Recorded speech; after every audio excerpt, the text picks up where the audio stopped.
आवाज ना करें। तो हमने रिलेटिव प्रोनाउंस पढ़े सारे, जो इम्पोर्टेंट थे वो हमने सब पढ़े। हु पढ़ा हमने, जो कि सब्जेक्ट के तौर पर इस्तेमाल होता है। होम पढ़ा, जो ऑब्जेक्ट के तौर पर इस्तेमाल और प्रीपोजिशन के साथ। उसके बाद हमने दैट के यूजेस पढ़े। आपको कीवर्ड्स बताए, देखो इन कीवर्ड्स के साथ हम दैट इस्तेमाल करते हैं। उसके बाद विच का यूज हमने पढ़ा, ठीक है। उसके बाद और हुज के बाद हमने लास्ट जो वर्ड था वाट, वो पढ़ा। ये सब हमने यूजेस पढ़ लिए। अब जो ये यूजेस हमने पढ़े ना, उनकी हम थोड़ी प्रैक्टिस या इनके हम थोड़ी क्वेश्चंस देखते हैं कि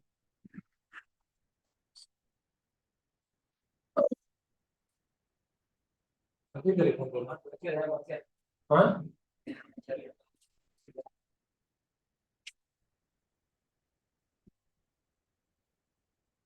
बोली बीर, चलो नंबर। हाँ वो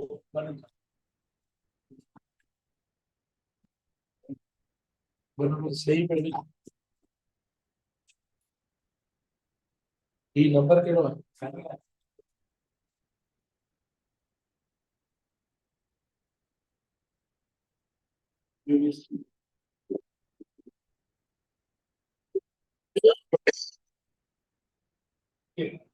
तो हम देखते हैं कि हमने सही पढ़ा, हमारे कॉन्सेप्ट्स देखते हैं सही है या नहीं। तो उनको मतलब वैलिड देखने के लिए टेस्ट होती है, या आपसे कोई क्वेश्चन नहीं हुआ या मुझसे कोई पॉइंट प्रॉपरली एक्सप्लेन नहीं हुई, तो उसका बेस्ट तरीका ये होता है कि हम वापस उसको यानी टेस्ट के थ्रू जो वो देखें कि वो किस तरीके से हमने उसको पढ़ा है या नहीं। सबसे पहले देखो, तीन अल्फाज मैंने इधर रखे, उसको हम देखते हैं। रिलेटिव प्रोनाउंस की बहुत आसान टॉपिक है, इतना कोई मुश्किल नहीं है। ऊपर वर्ड्स दिए हुए थे, वाट दिया हुआ था, विच दिया हुआ था, दैट दिया हुआ था, मतलब तीन वर्ड्स हैं। उन तीनों वर्ड्स की कॉम्बिनेशन जो है वो हमने इधर रखी है, ठीक है।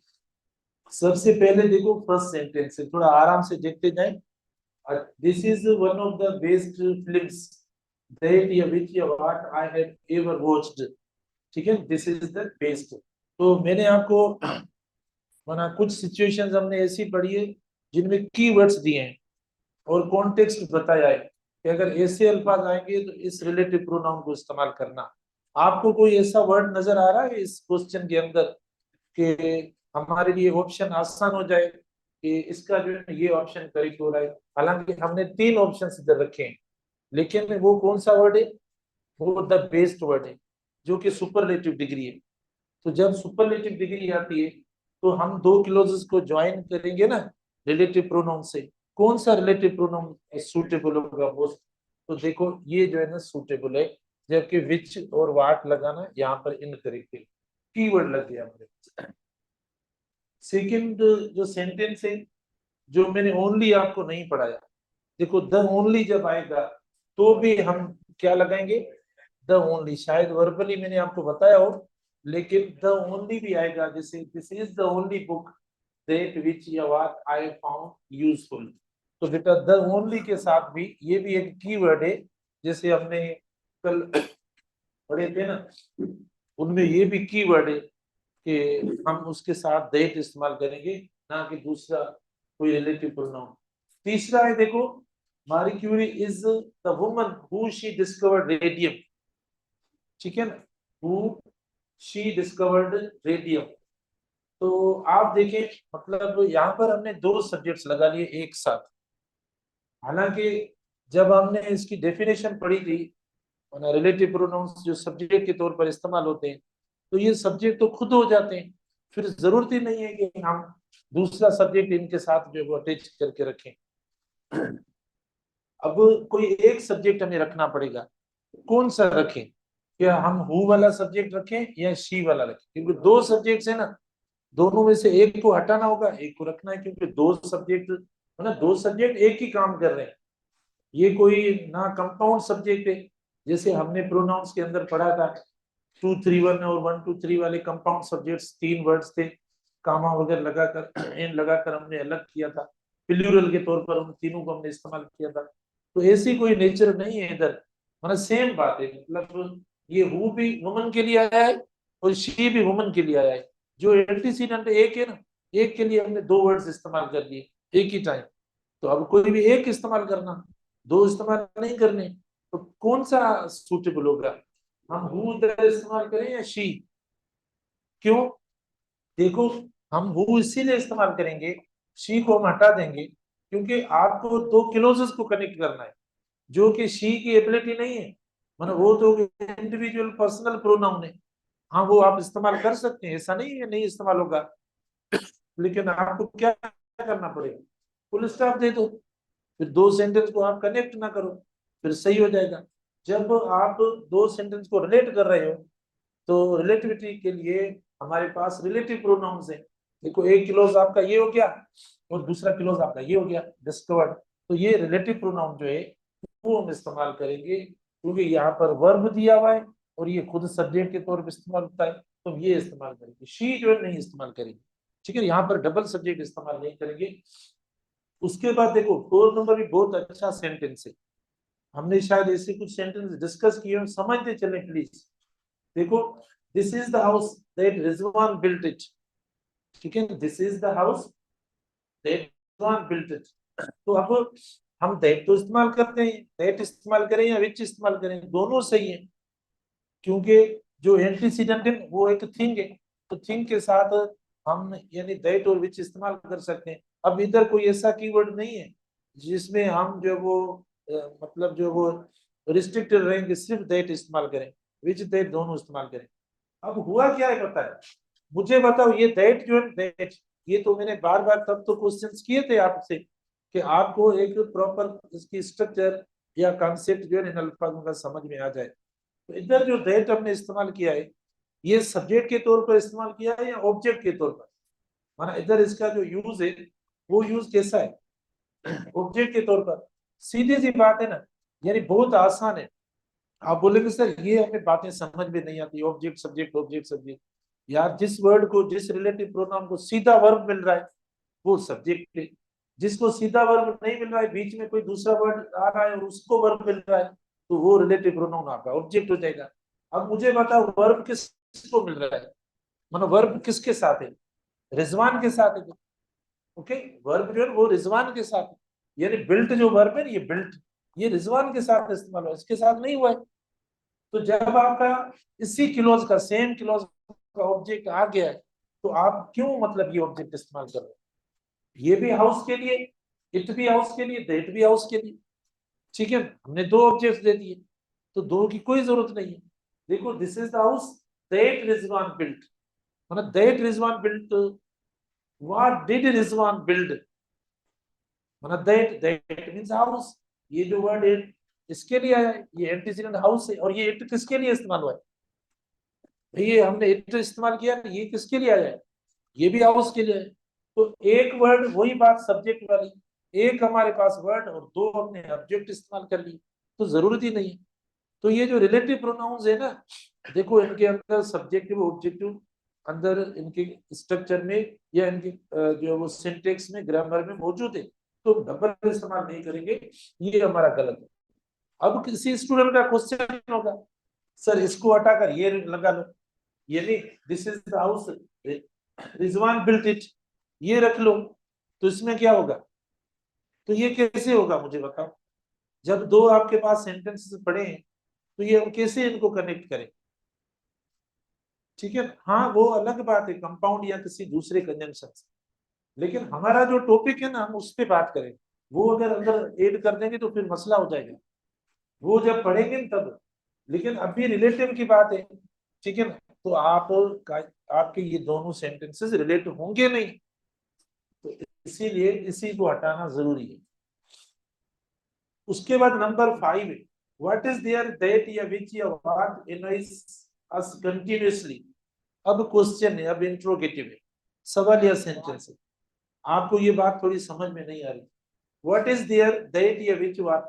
बेटा, जब जब इंटरोगेटिव सेंटेंस हो ना, सवालिया सेंटेंस, तो ऐसे सेंटेंस को दूसरे सेंटेंस से मिलाने के लिए, ज्वाइन करने के लिए, कनेक्ट करने के लिए हम दैट इस्तेमाल करेंगे। हम कोई दूसरा रिलेटिव प्रोनाउन इस्तेमाल नहीं करेंगे। अगर आपका सेंटेंस या आपका सेंटेंस यानी क्वेश्चन से, इंट्रोगेटिव से, रिलेटिव प्रोनाउन इंट्रोगेटिव से अगर सेंटेंस बनाए, तो ऐसे दो क्लोजेस को आप कनेक्ट या ज्वाइन करेंगे दैट से, ना कि विच या व्हाट इस्तेमाल करेंगे। who's there, that always determines his studies, ठीक है ना। ना हम विच इस्तेमाल करेंगे, ना हम व्हाट इस्तेमाल करेंगे, ये दोनों नहीं, सॉरी ये काम, अच्छा ये भी सही है, चलो। What is there, that, which या व्हाट एनाइजस कंटिन्यूअसली, तो देखो व्हाट भी गलत है, देखो विच भी गलत है। अच्छा ये क्यों गलत है, इधर क्यों नहीं इस्तेमाल कर रहे हैं, यानी व्हाट इज देयर, विच एनाइजस या व्हाट एनाइजस, माने ये क्यों हम नहीं लगा रहे हैं, और दैट क्यों लगा रहे हैं। देखो विच या व्हाट भी मतलब एक क्वेश्चन की तरह के स्ट्रक्चर है। देखो ये भी वापस जो है ना थोड़ा सवालिया जैसी नेचर वाले अल्फाज हो रहे हैं, तो सवालिया तो हमने एक बार कर दिया है, एक ही वर्ड इस्तेमाल करके हमने इंट्रोगेटिव बना दिया है, ठीक है ना। तो हम वापस ऐसी स्ट्रक्चर नहीं रखेंगे, वापस इधर जो रेड प्रोनाउन रखेंगे ना, ये की वर्ड्स है बेटा। इधर जैसे सुपरलेटिव डिग्री की वर्ड है, तो आपने क्या इस्तेमाल किया, दैट।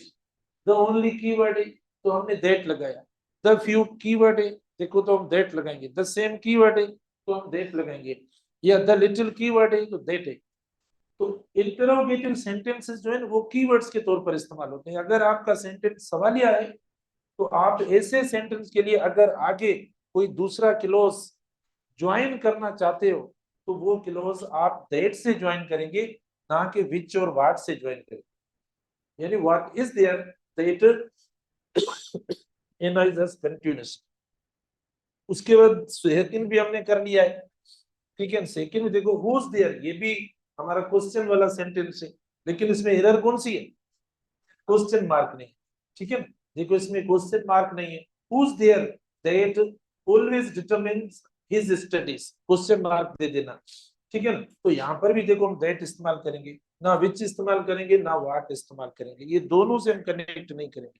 तो जब सवालिया वाले सेंटेंस स्ट्रक्चर होती हैं, उनको भी हम व्हाट और हु वाले या कोई भी हम पूछते हैं, तो ऐसे दो क्लोजेस को कनेक्ट दैट से करेंगे, ना कि विच व्हाट से हम करेंगे।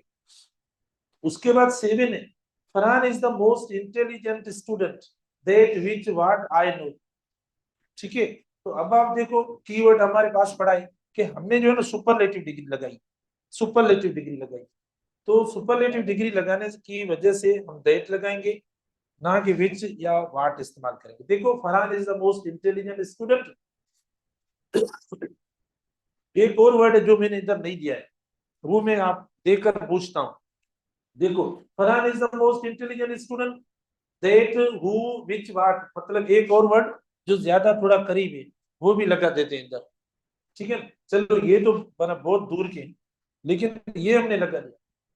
लेकिन इसमें ये होता है कि जब ऐसी स्पेशल स्ट्रक्चर्स आती हैं, माना जब कीवर्ड्स वाली ये स्ट्रक्चर्स आती हैं, ये कीवर्ड्स वाले जो हम पढ़ रहे हैं, देखो कीवर्ड्स वाले ये वाली जो स्ट्रक्चर्स आ रही हैं,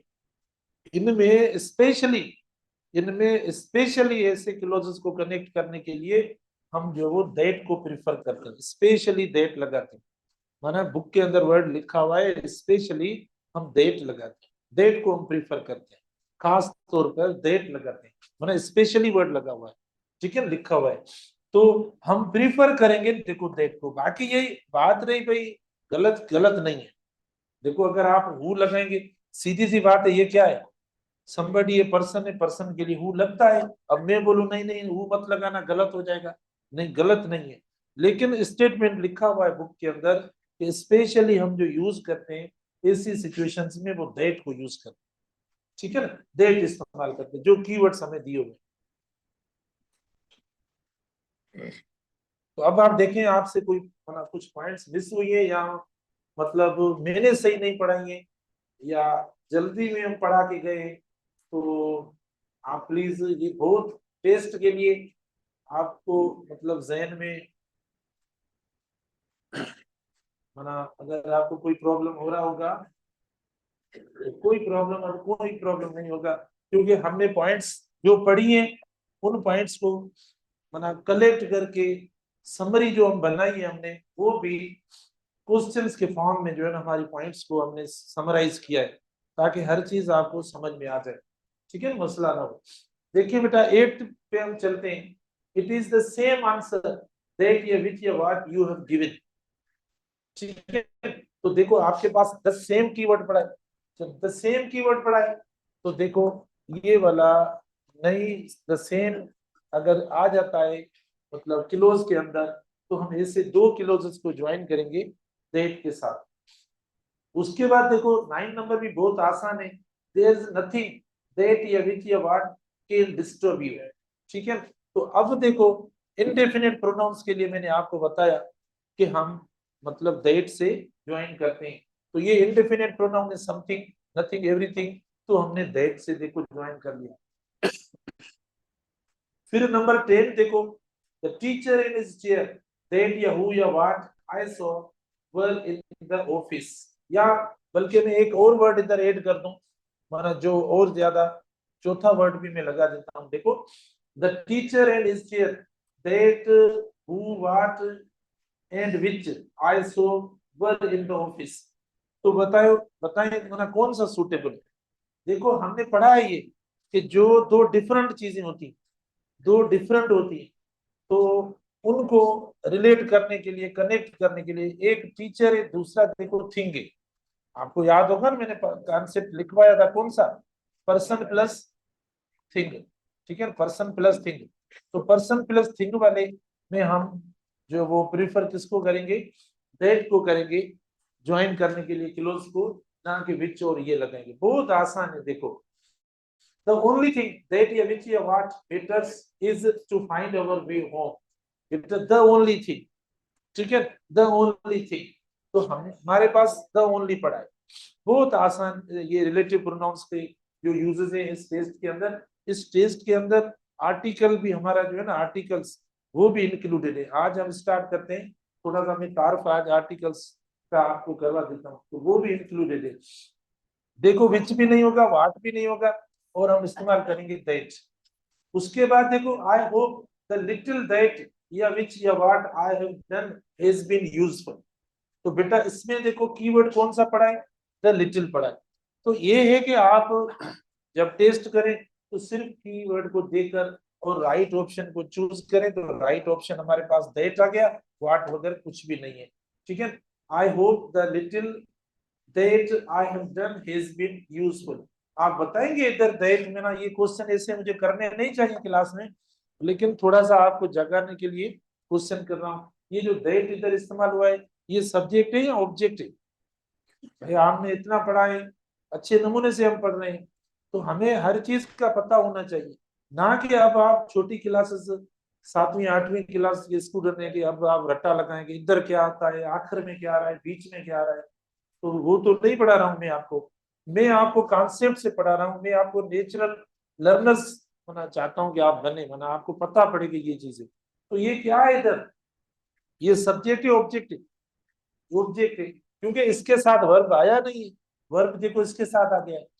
अच्छा, उसके बाद देखो all that what which what you से is certainly true.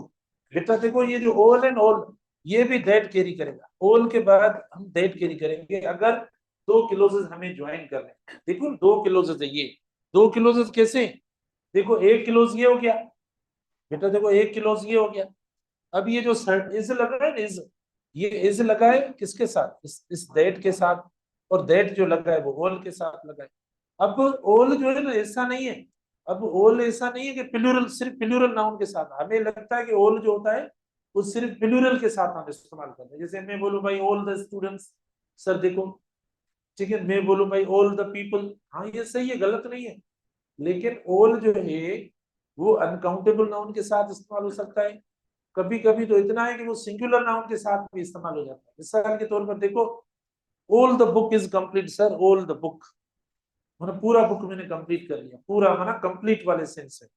All is well, देखो all is well, all is well क्या माना, मतलब जो हम अनकाउंटेबल कोई चीज है उसकी बात कर रहे हैं, कोई सर सब कुछ ठीक है, ऑल इज वेल, ये जो मतलब हमारा इशारा जो है ना किसी अच्छी बात की तरफ है, मतलब बेहतर है सर, सब कुछ बेहतर है, ठीक है, ऑल इज वेल। या आपने एक कोट पढ़ी होगी, मशहूर कोट, एक, all that glitters is not gold, all that glitters is not gold, all that glitters is not gold. तो देखो इसमें भी कोई प्लूरल वर्ब नहीं, तो ये हम इस्तेमाल कर सकते हैं, माना इंडेफिनिट के तौर पर ये देखो हम इस्तेमाल कर सकते हैं। तो सिंगुलर वर्ब और दो क्लॉजेस हो गए हमारे। अब 14 है, have you got anything that ये विच ये व्हाट बिलोंग्स टू मी, ठीक है ना। अब वापस ये देखो सवालिया है तो हम एनीथिंग लगाते हैं, देखो ना हमने सवालिया में एनीथिंग लगा लिया और फिर कीवर्ड हमें मिल गया, हमने ये इस्तेमाल किया, इसको हटा दिया, बिलोंग्स लगा लिया। उसके बाद 15 है, आई forget most of the feelings which या दैट या व्हाट आई सी। तो देखो अब इसमें कोई नहीं, अभी इधर मोस्ट जो है ना सुपरलेटिव डिग्री नहीं है, ठीक है, प्रोनाउन के तौर पर ना ज्यादा फिल्म्स, ठीक है, many of the films, I forget many of the films, majority of the films, ये इसका मतलब ये, ठीक है, व्हिच या दैट या व्हाट आई सी। आपकी मर्जी, आप मतलब व्हाट तो नहीं लगेगा, I forget most of the films that I see या व्हिच आई सी, क्योंकि इधर कोई स्पेसिफिकेशन है नहीं कि इधर कोई कीवर्ड आया हो, या भले ना लगाएंगे तो भी सही हो जाएगा, I forget most of the films I see, लेकिन इससे ये नहीं लगेगा कम से कम, ठीक है, विच आई सी या दैट आई सी हम लगा सकते हैं, क्योंकि ये कोई सुपरलेटिव डिग्री नहीं है। हमें लग रहा है मोस्ट जो सुपरलेटिव है, लेकिन अभी इधर इसमें नजर नहीं आ रहा है, मोस्ट इंटेलिजेंट, मोस्ट ब्यूटीफुल, ऐसा होगा ना तो ये सुपरलेटिव होगा। हाँ, 12 नंबर में, हाँ, तो देखो, I hope the little that has been useful, ठीक है ना। तो देखो, I hope the little that which या what I have done has been, अच्छा इसीलिए क्योंकि यहाँ पर जो है ना, यहाँ पर समथिंग की बात की जा रही है, मतलब कोई लिटिल जो है ना वो समथिंग है, तो इसीलिए हमने पैसिव इसको रखा है, भाई लिटिल है ना, कोई मना कोई ऐसा एक्शन है, कोई समथिंग है, यहाँ पर कोई काउंटेबल चीज है नहीं, कोई पर्सन है नहीं कि किसी पर्सन ने अगर कोई एक्शन किया हो ना तो हम मतलब ये लिख सकते हैं, ठीक है, कि somebody has done something, इसका मतलब कोई समथिंग है दैट इज यूजफुल, जैसे हम बोले study is useful, work is useful, इस सेंस में आप इस्तेमाल कर सकते हैं। डिटर्मिनर, डिटर्मिनर तब होता है जब नाउन हो, देखो ना मतलब उसके बाद अगर इधर नाउन होगा तब हम डिटर्मिनर इसको बोलेंगे। अभी अभी इधर देखो ये प्रोनाउन के तौर पर इस्तेमाल हो, डिटर्मिनर तब होगा जब इसके साथ प्लस इधर क्या हो, ठीक है ना, और डिटर्मिनर के साथ हम वर्ब इस्तेमाल ही नहीं करते, ठीक है, डिटर्मिनर कब होगा, प्लस नाउन इधर, तो प्लस नाउन हमें ऐसा करते, the little water, the little food, the little money, तो अभी देखो इधर डिटर्मिनर हो जाएगा क्योंकि उसके बाद नाउन आए, इधर देखो इसके बाद नाउन नहीं है। अच्छा, उसके बाद हम चलते हैं, शाबाश, तो ये आपके तकरीबन अच्छे हो गए। ये एक स्लाइड है, इसको भी थोड़ा देख ले, नहीं यार ये नहीं, ये नहीं है, ये नहीं है, देर ना हो जाए।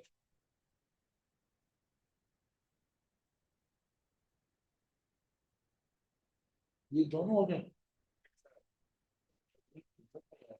अभी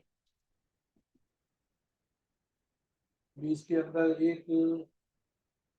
एक और था जो हमने ऐड नहीं किया, भाई एक अभी एक और है जो शायद इधर हमने लिखा रखा नहीं, खैर, लेकिन वो मैं आपको फिर कल ही शो कर दूंगा। लेकिन एक अगर अभी एक और मतलब इम्पोर्टेंट क्वेश्चन की जो है ना सीरीज है रिलेटिव प्रोनाउंस की, तो हम कल इंशाल्लाह आपको शो कर देंगे। लेकिन अब जो हमारा टॉपिक है, जो इस जीटी के लिए नया टॉपिक है, देखो बेटा, उसका नाम है आर्टिकल्स।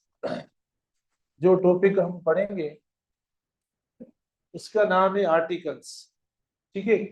देखो आप बोलते हैं सर नाउन हमें क्यों पढ़ाया गया, ये बेटा आपका टॉपिक है, मतलब ये पीएमसी का टॉपिक है आर्टिकल्स, भले आप सिलेबस देखना, आर्टिकल्स और नाउन का आपस में गहरा ताल्लुक है, मतलब आपको पता होना चाहिए, अगर आपने बेसिक भी स्ट्रक्चर्स पढ़ी होंगी तो उसमें आपको ये डेफिनेशन या ये सेंस आपके जहन में ऑलरेडी मौजूद होगा कि जो आर्टिकल हम इस्तेमाल करते हैं वो किसके साथ इस्तेमाल करते हैं, हम नाउन के साथ इस्तेमाल करते हैं। अगर आपको नाउन का पता नहीं होगा प्रॉपरली, अगर नाउन, हम नाउन को कैसे पढ़ते हैं, हम पढ़ते हैं noun is a naming word, noun पढ़ लिया, अब पढ़ें प्रोनाउन को, तो 1 महीने या 10 दिन के अंदर हम सब चीजें कंप्लीट कर लेते हैं। लेकिन मैं फिर भी आपसे डर के भी चीजों को कोशिश करता हूँ कि यार फंक्शनल चीजें पढ़ाऊं और काम वाली पढ़ाऊं, मैं खुद इतनी डीप में ना जाऊं। लेकिन आप जब पूछते हो तो मैं आपको मैं बोलता रहता हूँ वहां पर। तो बेटा देखो, आर्टिकल्स का सीधा ताल्लुक नाउन से।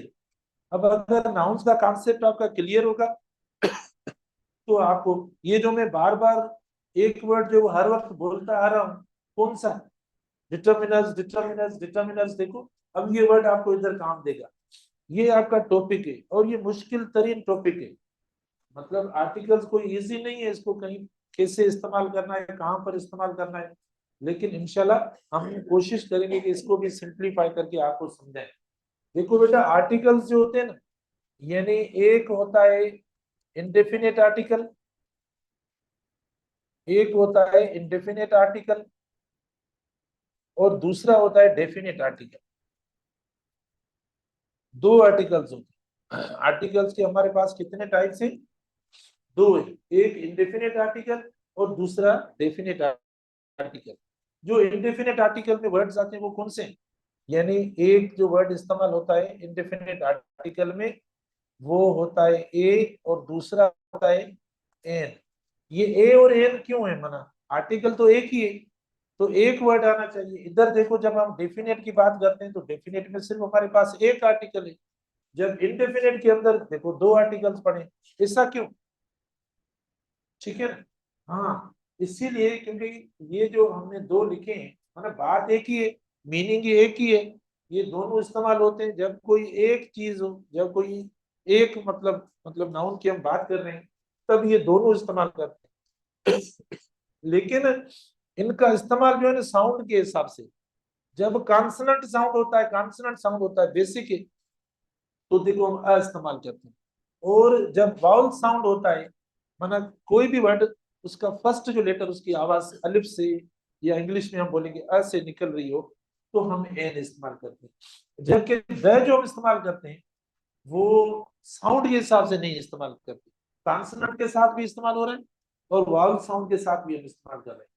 अब एक का नाम है इनडेफिनेट, दूसरे का नाम है डेफिनेट, दोनों देखो एक दूसरे के अपोजिट है।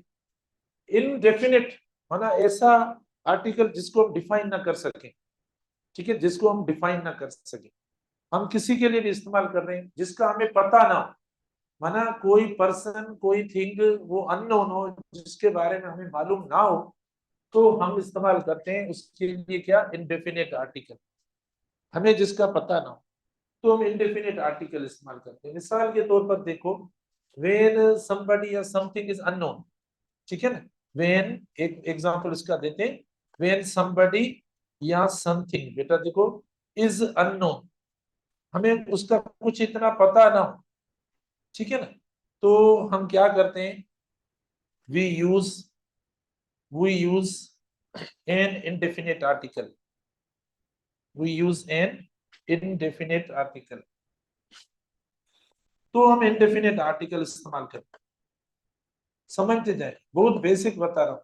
यानी जब हमें पता ना हो किसी का कि कौन है क्या है, ठीक है ना, और स्पेसिफिकली उसके बारे में हमें कोई नॉलेज ना हो, तो देखो क्योंकि दोनों देखो एक दूसरे के अपोजिट है। अल्फाजों में देखो, अल्फाजों में डेफिनेट इनडेफिनेट, डेफिनेट वर्ड का अपोजिट क्या होगा, इंटरनिम क्या होगा, इनडेफिनेट। तो अल्फाजों में देखो ये एक दूसरे के अपोजिट हो गए, तो डेफिनेशन में भी एक दूसरे के अपोजिट हो जाएंगे। माना अब आपको इसकी डेफिनेशन भी क्लियर हो गई होगी।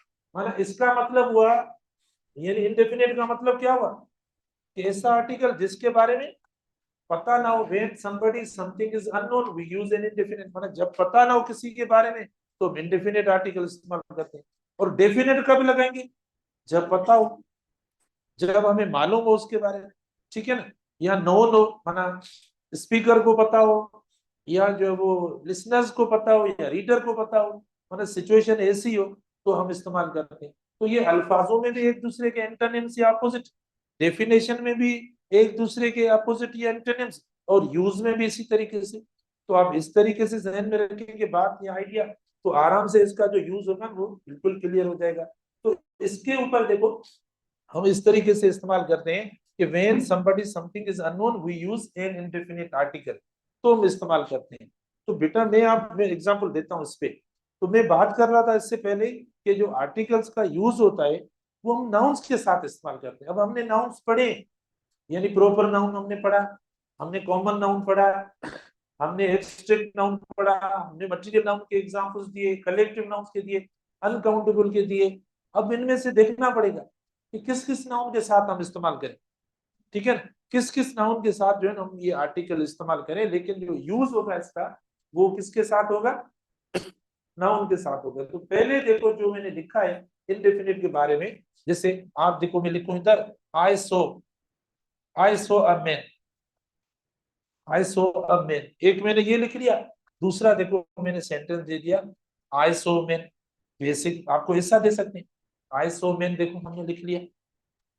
तो दोनों में से कौन सा सही है? एक बात ध्यान में रखो, नाउन के अंदर मैंने एक बात आपको बताई थी कि अगर कोई एशियन होता है और एशियन अननोन होता है, उसके बारे में आपको पता नहीं, बेटा एशियन है उसके बारे में अगर आपको पता नहीं है, ठीक है ना, तो आप इंडेफिनिट आर्टिकल इस्तेमाल करेंगे। अब देखो हमने ये जो ये इस्तेमाल किया ना, ये क्या है, ये एशियन है। एशियन क्या है? Singular countable noun. Singular countable noun जब वो जिस उसके बारे में हमें पता ना हो, वो हम डिटरमिन नहीं कर पा रहे हैं, तो हम इनडेफिनेट आर्टिकल लगाकर उसको सेपरेट करेंगे। आई सो अ मैन, दूसरा आई सो मैन, तो ये आपका गलत हो गया, क्योंकि अब जो आपका डिटर्मिनर या आर्टिकल है उसके बगैर एशियन जो इस्तेमाल करेंगे वो गलत हो जाएगा। तो देखो ये एरर है, ठीक है, ये एरर है। एक और देखो, एक और देखो, शी इज एन इंटेलिजेंट, शाबाश शाबाश, बेल लग गया है, थोड़ा समझते चले। शी इज एन इंटेलिजेंट, बेटा देखो ये पढ़ा है, शी इज एन इंटेलिजेंट, समझ में आया, शी इज एन इंटेलिजेंट। तो देखो हमने इस्तेमाल कर लिया, क्योंकि जैसी साउंड होगी वैसा आर्टिकल इस्तेमाल करेंगे। तो अब साउंड कौन सी है, वॉवेल साउंड है ना, तो हमने क्या लगा लिया, देखो ये लगा लिया, शी इज एन इंटेलिजेंट। तो इस तरीके से अगर आप समझेंगे ना तो आपको कोई बात समझ में नहीं आएगी, क्योंकि समझ नहीं रहे, ठीक है ना। जो मतलब हाँ खाली खाली मतो ईंदड़ करे जो हासे हलंदा हलो बस, एसी कोच में वेठा आहियो ऐं हिते जहिड़ो कर को गानो पियो हले, ॿुधंदा पिया वञो। बेटा ये गलती कौन सी है मेरी, क्योंकि ये एडजेक्टिव है, ये एडजेक्टिव है, तो एडजेक्टिव के साथ थोड़ी इस्तेमाल होता है। तो ये देखो आपका गलत हो गया, एरर हो गई। तो अब अगर हमें करेक्ट करके लिखना है, देखो करेक्ट करके हमें लिखना है, तो हम क्या लिखेंगे, she is an she is an intelligent, she is an intelligent boy, ठीक है ना। तो देखो, तो हमने अब सही लगा लिया, ठीक है ना। अब कुछ स्टूडेंट को इतना ये भी मसला है, सर ये इधर क्यों लगा है, इधर लगना चाहिए, हाँ केड़ो जवाब दिया, ठीक है। कुछ स्टूडेंट कहते हैं कि सर एसीएन है ना, आप कहते हो तो एसीएन के साथ लगना चाहिए। बेटा एक तरतीब होती है, एक तरतीब होती है कि अगर मतलब यानी एडजेक्टिव आ रहा है, आर्टिकल आ रहा है, देखो आर्टिकल है, फिर नंबर है, फिर एडजेक्टिव है, फिर नाउन है, ये ऐसा लगता है, मतलब एक तरतीब होती है, वो तरतीब आपको रखनी पड़ेगी।